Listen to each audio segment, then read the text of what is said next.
options, and they range from anything to massive airstrikes to ground troops. That's not likely that they'd send in a lot of ground troops, but it may happen. What senior military leaders say is whatever happens, they have to be persistent. They have to be vigilant. What they foresee is much what Tom Jarrell laid out before us, and that is quick strikes, going in and out, finding their target. It may not be any massive airstrike at one time. They have to find bin Laden, they have to find his operatives, and when they do, they'll go in and then go out.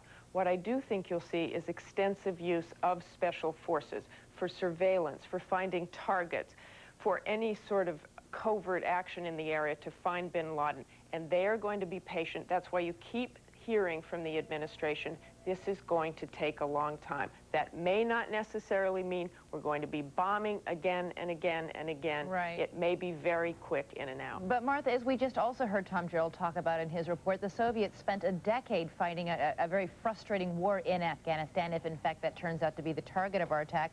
That country's been described as a guerrilla's dream and a general's nightmare. The possibility of any kind of troops in there is very daunting. It is very daunting. It is complicated there, it is dangerous, and as one military officer said to me tonight, it is not exactly a target-rich environment. This would be very, very difficult. Now, what they've also talked about is not just going after bin Laden, but the Taliban. If the Taliban does not cooperate, they too could be bombed. Their military installations, their communications, that is on the table as well. And the Taliban is aware of that. In fact, we have reports tonight of Afghanis fleeing the capital of Kabul, trying to get out of any place they think might be a target. Martha Raddatz at the Pentagon, thank you for that live report tonight. We have been hearing mind-numbing numbers all week about the loss of life in Tuesday's attacks. Here in New York City, 4,972 people are missing. 184 are confirmed dead. 84 have been positively identified. And today, there were the first of many funerals to come as the fire department laid to rest two of its own who died trying to save others. Juju Chang joins us now from Union Square in New York City, which has turned into a meeting ground for people expressing their grief. Good evening, Juju. Good evening, Elizabeth. It really has. And time again, when I talk to people, they basically say the same thing, that they've been holding vigil by themselves, watching the events unfold. And so they come here reaching for a connection, looking for ways to express themselves. And frankly, there has been remarkable artistic expression. Just 10 feet from me, there's classical music. In that direction, there's a remarkable floral monument. Here we have a copper and aluminum sculpture that was made by an artist. He had made it 6 weeks of heart and soul work put into it. And then when he decided, after seeing the crisis, to donate it to the firemen. And for the last 3 days, he's dragged it to the park and allowed people to literally etch messages to the firemen on it. He had sold the artwork, as I say, for $9,000, and he's decided to rip up the check and donate it instead after all these messages are written. This is the artist, Bates Wilson. Bates, tell me why you decided to let people write all over your artwork.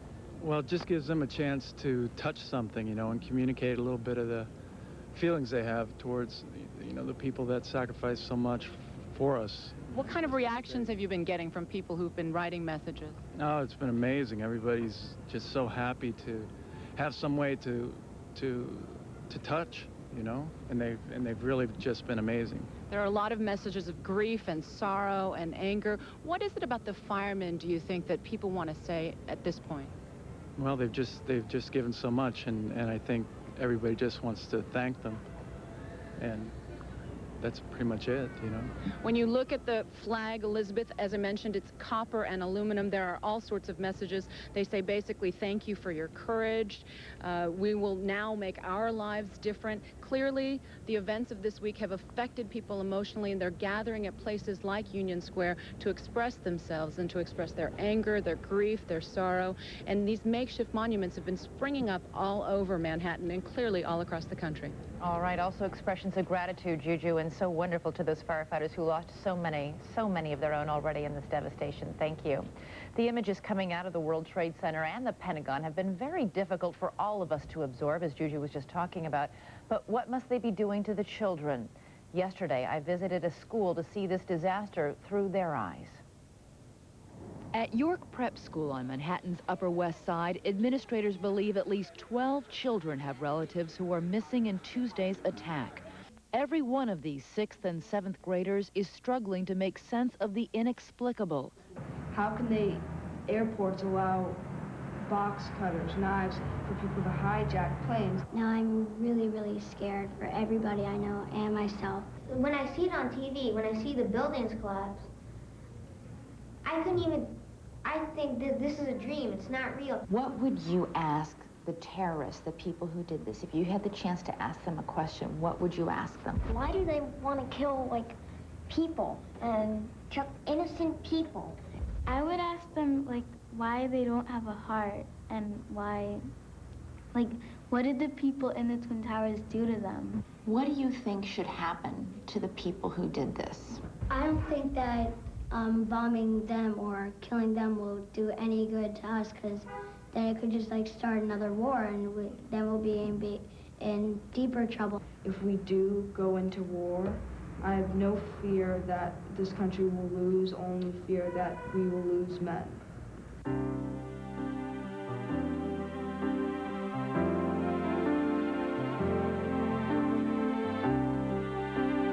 At a time of such inexplicable terror, it is important for children to express their emotions.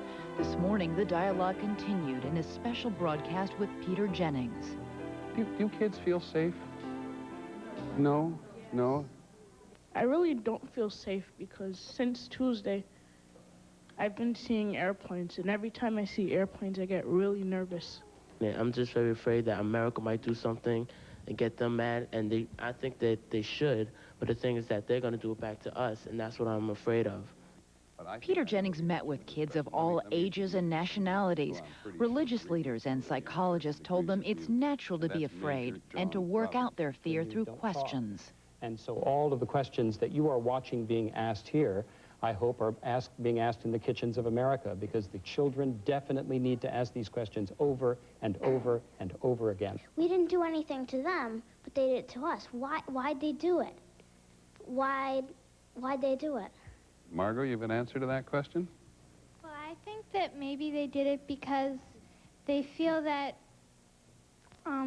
since we're not their religion and maybe we don't believe in the same God that they do, maybe they think that we're evil just because we're not like them. Well, I think this terrorist group would do something like that because they have no value for human life. I think that they just felt like they're untouchable, like nothing could stop them. Could you explain to these kids why we have so much hatred in the country this week? I think it's largely because of ignorance. Martin Luther King Jr. once said that we are so divided not because of our race so much, but because of our ignorance. We cannot paint with one brush a whole community, a whole 1,200,000,000 people in the world with one brush, because maybe some of them have done something wrong. One child tried to make sense of the madness by taking photographs. Everybody understands that something so terrible has happened, but you don't really get a feel of it till you go downtown and seeing all this right in front of your eyes.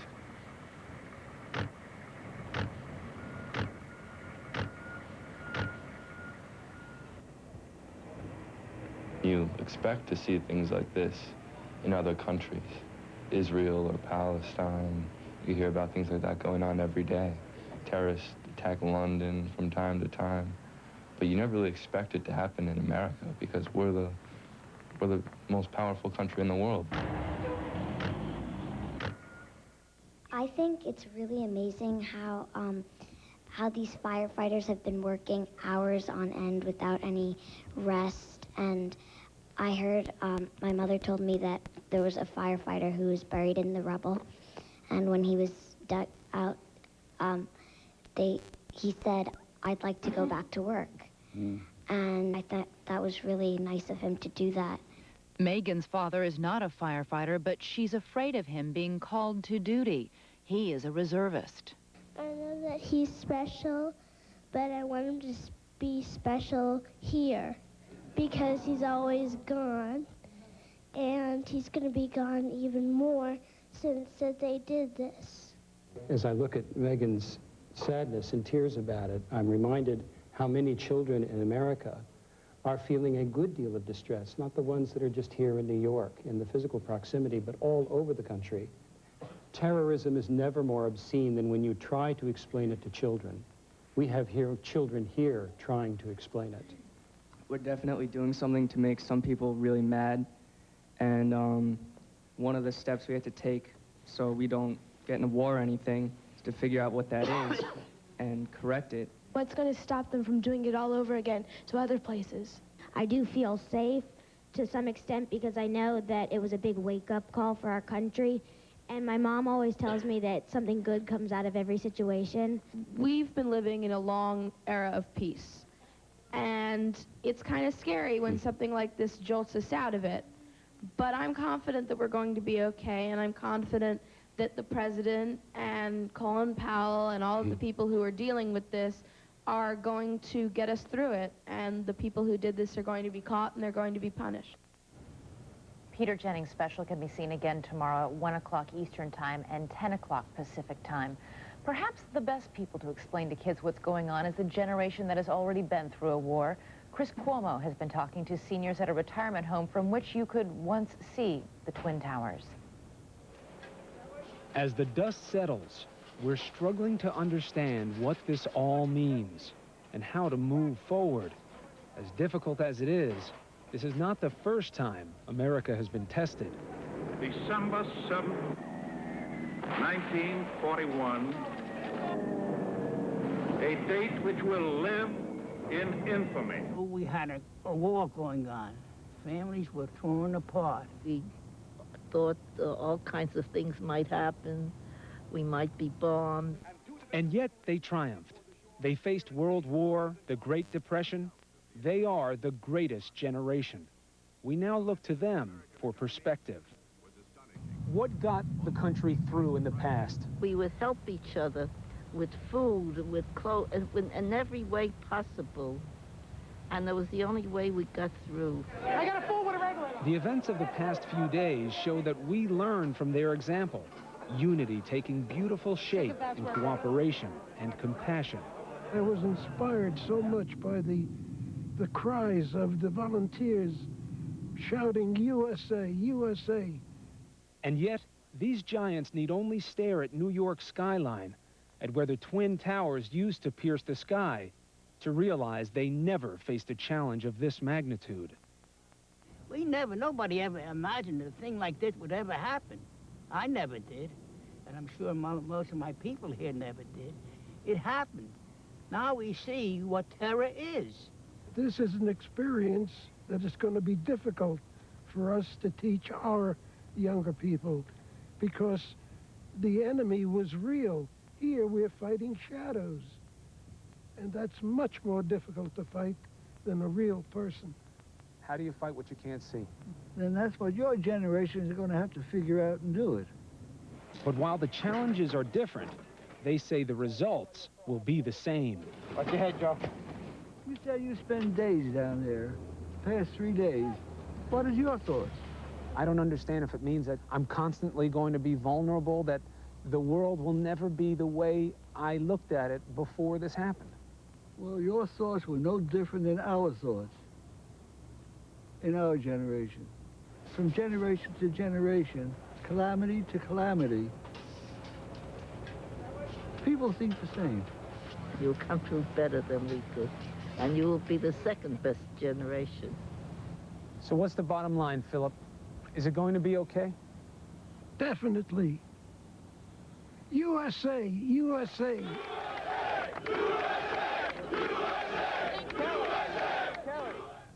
Soothing indeed. So many have described the scene in New York as a war zone unlike any horror we have ever seen. We are now going to show you some unforgettable images shot by a man who has spent his career photographing war, traveling to the front lines of conflict around the world. But as John Quinones tells us on Tuesday, the war came home. What I had seen in so many places in the world for the last 20 years, suddenly it was in my backyard. James Notway has shot virtually every hotspot on Earth. I've been in the Middle East, in Beirut, Afghanistan, Bosnia, Chechnya. Bringing the world these images, his award-winning photographs. Get out of here! But then Tuesday morning, death and destruction in his own neighborhood. From my window, I can see the World Trade Center. I heard the sound and gathered my equipment and went over there. I began to photograph people being evacuated from the towers. Some were wounded, some were in a state of panic. It reminded me somewhat of the attack on Sarajevo or on Beirut. How does this compare? I saw it immediately as an act of war, as an act of aggression against a civilian population, a civilian target. Having spent weeks and sometimes months at a time in violent, chaotic places that were at war, whenever I came home, it was a kind of refuge. I felt sometimes even a sense of euphoria at the freedom that I felt. You felt safe and secure. Absolutely. And that's been severely undermined. The faces tell the story. Here's one man who himself is obviously very distressed, but trying to comfort one of his colleagues. A man with his hands in his face. It looked like he was trying to shut out the reality. And this is the surreal one. It's almost like a tourist looking up at the Empire State Building in the 1940s, gazing up at the burning tower. These firefighters look like aliens on a moonscape. There was an eerie, surreal quality to this. It looked almost like the set of a science fiction movie. I mean, it was absolutely apocalyptic. You used to come home to the U.S. from covering these wars and devastating events to the security of your home. Do you think you'll ever feel that way again? I realized that there was a sea change in history.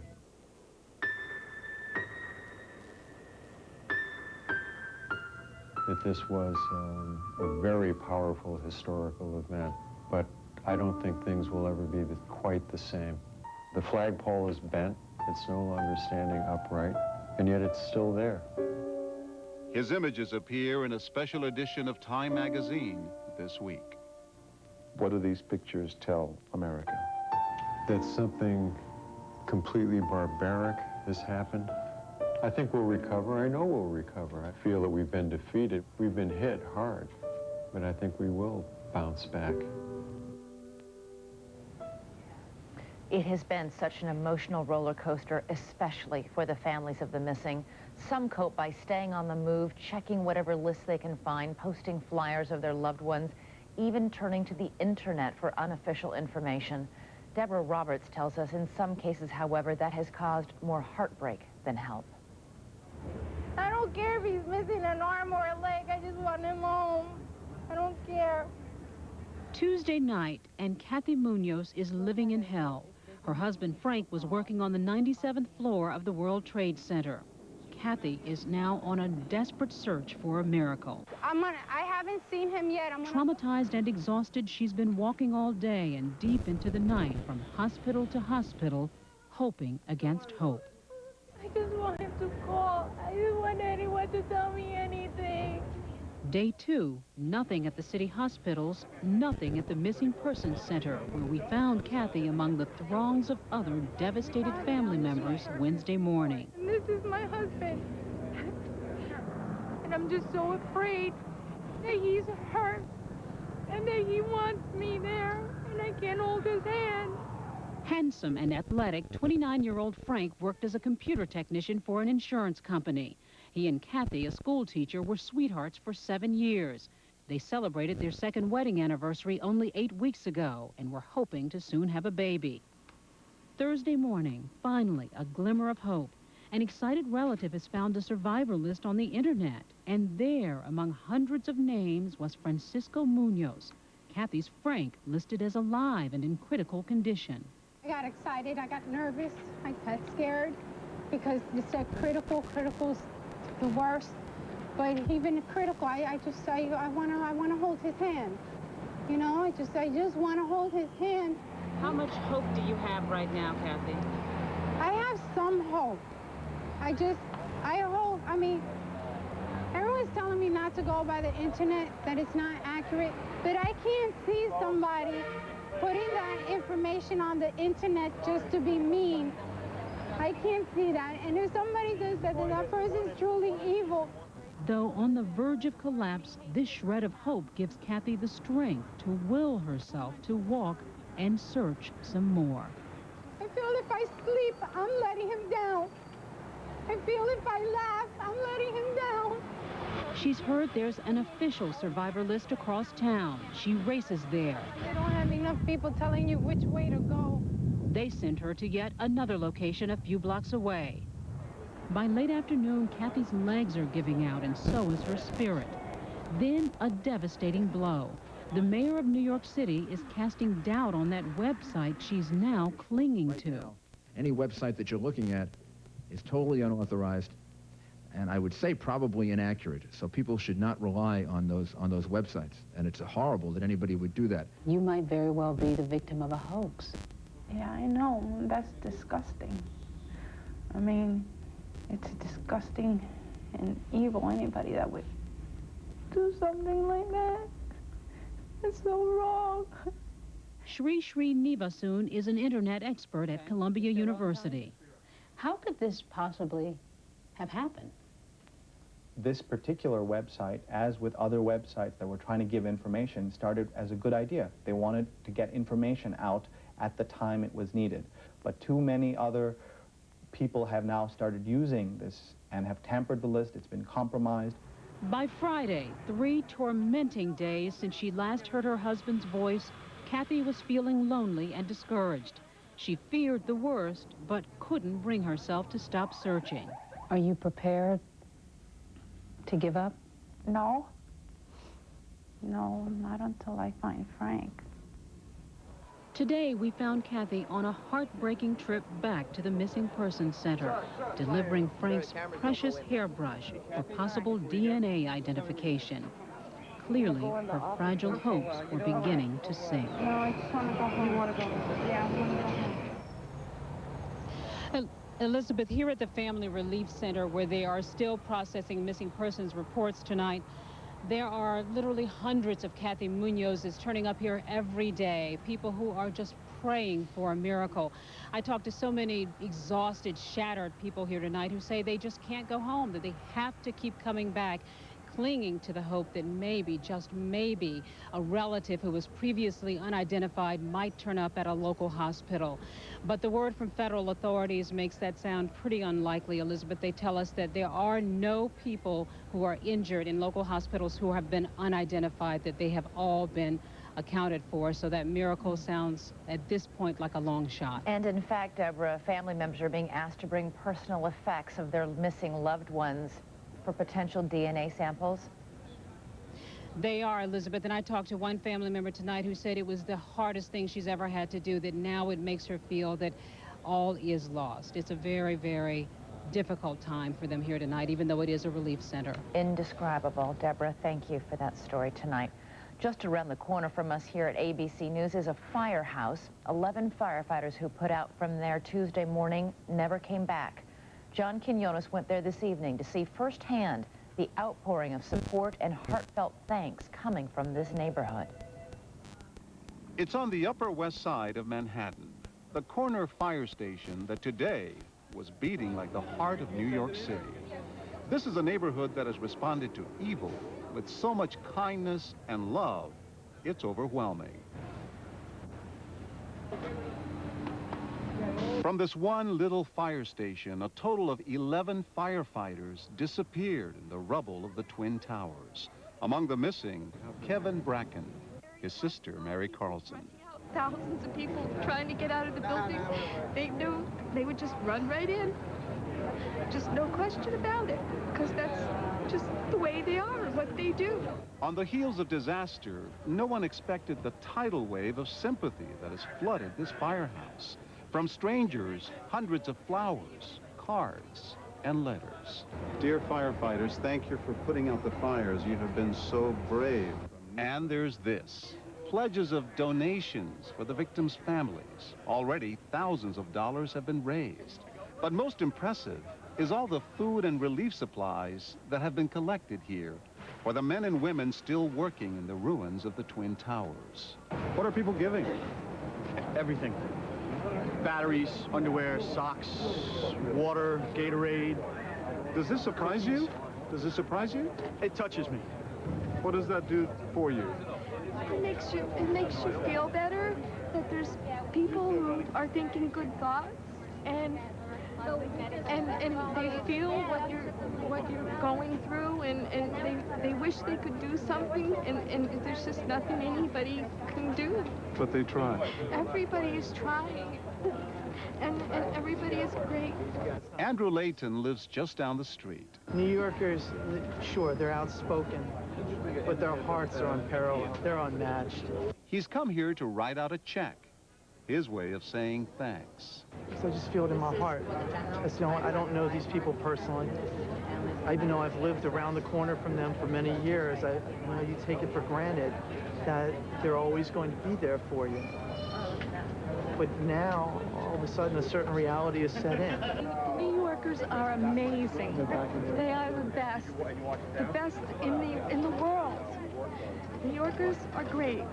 It's been all over, wherever you walk, wherever you go into a store, and it's like everybody is just so amazing and helpful and supportive. It's unbelievable. After so much pain, grief, and heartache, tonight, New York is a city crying out with sympathy and goodwill. Somehow, catastrophe has brought out the best in us. And that concludes our special report for tonight. I'm Elizabeth Vargas. As we leave you tonight, it has been said, it is only that which cannot be expressed otherwise that is worth expressing in music. So as we close with so many people struggling with our feelings tonight, we thought we would close by listening.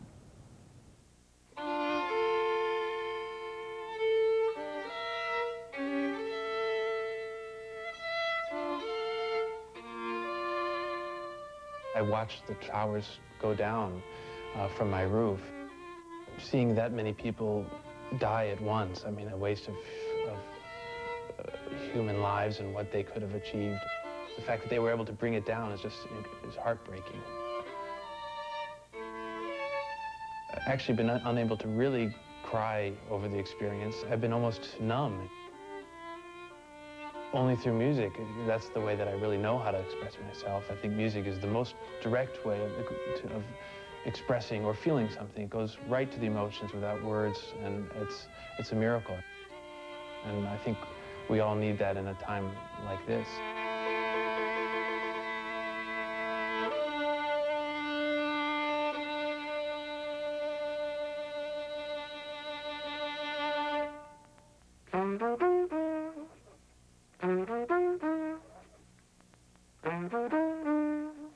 My music already reflects tragedy, but it brings everybody closer.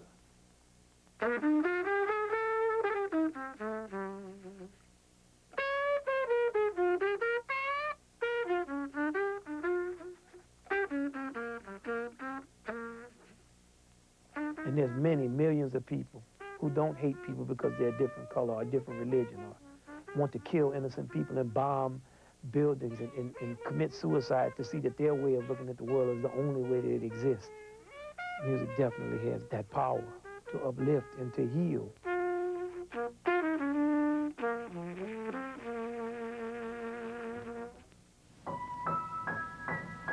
The words to these songs and the unusualness of the lyricists who make these songs is their words are so brilliantly simple. And the terrifying thing about them is how they reflect life every day. You've got to be taught to be afraid of people whose eyes are oddly made, and people whose skin is a different shade. You've got to be carefully taught. These words now mean something very different to everyone who listened to us. And it was designed as a prayer for peace. To hate all the people your relatives hate. Careful the things you say, children will listen. Careful the tale you tell, that is the spell. Children will listen.